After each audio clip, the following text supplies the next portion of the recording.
ईमानदारी से चले हैं, इतना भी कहीं भगवत कृपा से कोई ड्रामेबाजी नहीं रही, और रात दिन मंत्र जपते रहे हैं, और हालत आप देख रहे हो हमारी। लेकिन हमारा लक्ष्य रहा है भगवत प्राप्ति, भगवान को प्राप्त करना। 2-4 महीने मंत्र जप ले स्मशान में तो भूत सिद्ध हो जाता है। 10-5 वर्ष ऐसे अच्छे से करे तो यक्ष यक्षिणी ये सब सिद्ध हो जाती है। जो क्या बोल रहे हो, क्या सुन रहे हो, क्या देख रहे हो, लाखों कोस दूर की बात बता सकते हैं। भगवान का भजन कर रहे तो हमारी बात मान लो, कोई लोभ लालच बस नहीं, कुछ किसी की सामर्थ्य नहीं है।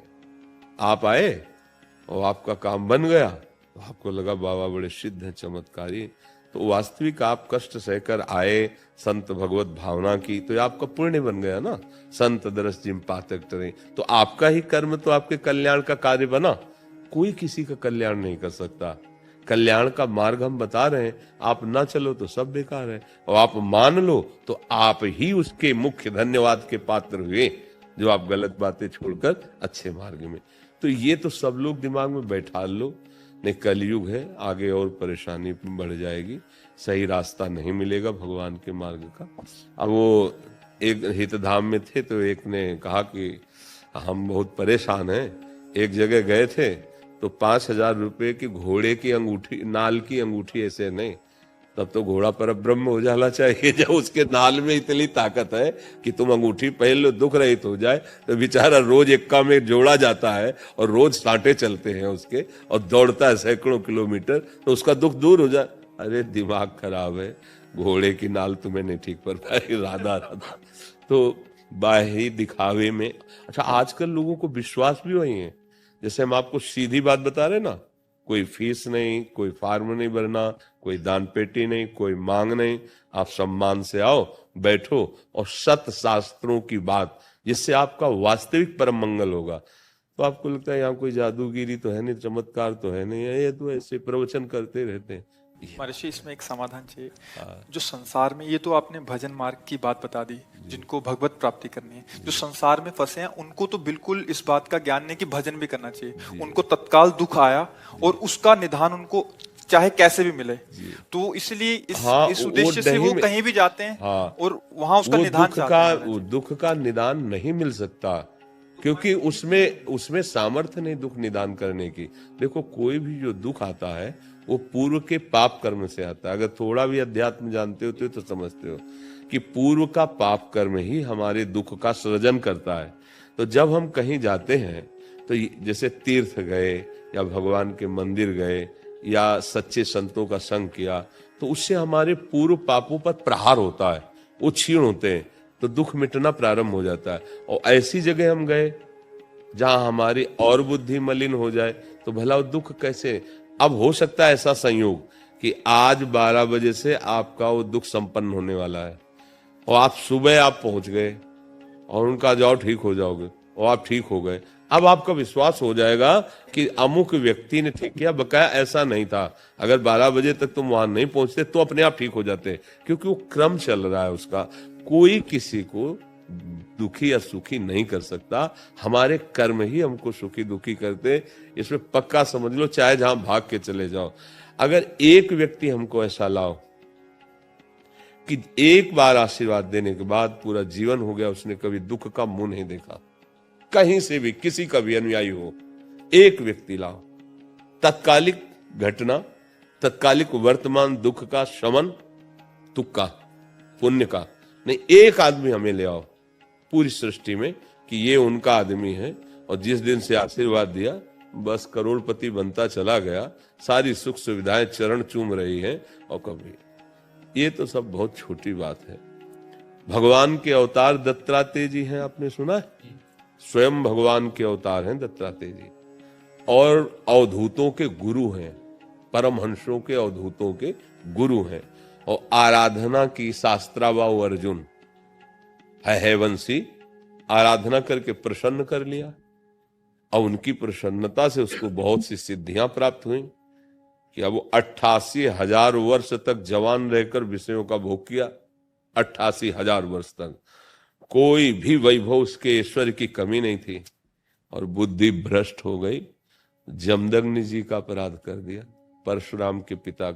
यहां तक कि हुआ क्या? सर्वनाश कर दिया। उन्हीं भगवान ने जो दत्तात्रेय जी के रूप में थे, वही परशुराम भगवान के ही तो अवतार है ना। कहा ललकार ललकार के पूरे वंश को काट काट के ऐसे पहाड़ लगा दिए उनके। आप समझो, दत्तात्रेय जी जैसे महायोगी का अवधूत का संग करके वो विषयी बना रहा। वो इतना नीच हरकत कर गया कि एक ब्रह्म ऋषि की हत्या कर दी। अब समझना पड़ेगा, दुख निवृत्ति सिद्धियों से भी नहीं होती। दुख निवृत्ति एकमात्र भगवान की प्राप्ति से होती है। जैसे केवट जब भगवान के चरण धो रहा है ना, तो भगवान बाद में देते हैं ना कुछ, तो कह रहा है अब कछुनाथ न चाहिए। अति आनंद उमगी अनुरागा, चरण सरोज पखारन लागा। तुम्हें तकलीफ है, शारीरिक समस्या, डॉक्टर के पास जाओ, क्योंकि वो भी प्रायश्चित होता है। पैसे देते हो, जाना होता है, दवाई खानी होती है, ऑपरेशन कराना होता है, ये पाप का प्रायश्चित हो रहा है। आप उसमें ठीक हो जाओगे, उसमें कोई संशय की बात नहीं। पर ये जो जादू टोना है, ये जो भस्म राख, और इससे नहीं होना है। हमारी बात मान लो। हाँ, खूब अच्छे, मतलब अपने लोग क्या है, पूरा जीवन इसी में व्यतीत किया है ना।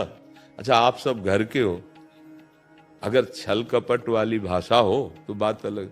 हमारी आत्मा हो आप, अगर आप सही ढंग से चलोगे तो वास्तविक तुम्हें दुख सहने की सामर्थ्य आ जाएगी और तुम भगवत प्राप्ति के योग्य हो जाओगे। तो ये कलयुग का कुछ ऐसा आगे समय भी आएगा और बढ़कर, कि सत्य बात बोल नहीं सकते, सत्य बात कोई सुनने के लिए तैयार नहीं होगा, क्योंकि सत्य मार्ग में चलने की क्षमता ही नहीं रह गई है। ये गलत धारणाएं बढ़ रही, नहीं बढ़ रही। देखो, अच्छा, हमारी बहन हमको कितना प्यारी लगती है, भैया कह के जब हृदय से लगे, और वही दूसरे की बहन तुम्हारे सामने पड़ती, तब तुम कैसी दृष्टि से देखते हो, क्या व्यवहार करते हो। अवसर मिल जाए तो राक्षसों की तरह मार देते हो। ये क्या बुद्धि है? ये कहाँ सुख? अब ये कहीं भी भाग के त्रिभुवन में जाए, इनको कहीं सुख मिलेगा? त्रिभुवन में कहीं भाग के चले जाए। तो इसलिए, और क्या होता है, हम लोग थोड़ा विवेकहीन हो रहे हैं, इसलिए पाखंड का बढ़ावा दे रहे हैं। भाई चमत्कार है, जैसे हमसे कहे कोई चमत्कार दिखाओ, तो हमारे पास है ही नहीं, चमत्कार दिखाएं क्या? ये कोई कहे महाराज आशीर्वाद दो, हमारा रोग ठीक हो, हमारी किडनी ठीक नहीं, तो तुम्हें क्या आशीर्वाद है?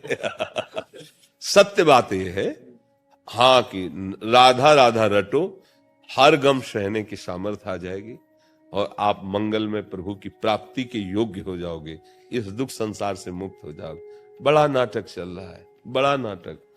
बहुत सावधान, बहुत सावधान। ये लोग बावरे हैं, समझ नहीं पा रहे हैं।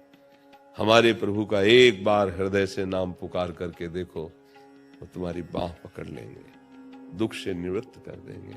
दूसरा कोई उपाय नहीं है, ये तो सब भगवान की माया की। हाँ, कई जगह है अपनी वासना की पूर्ति के लिए इस वेश को रख लिया गया, और भाई मौज मस्ती से चले, तो अब इतना रुपया दीजिए, तब फिर अगर ऐसे रुपया देने से सत्य वस्तु की प्राप्ति होती, तो मतलब सत्य वस्तु अपने लोगों को मिलती ही नहीं, धनी लोग खरीद लेते हैं। सत्य वस्तु कभी रुपए से नहीं मिलती, ध्यान रखना, ये पक्का समझना। रुपए से मायाकृत वस्तु मिल सकती है, सत्य वस्तु नहीं मिल सकती।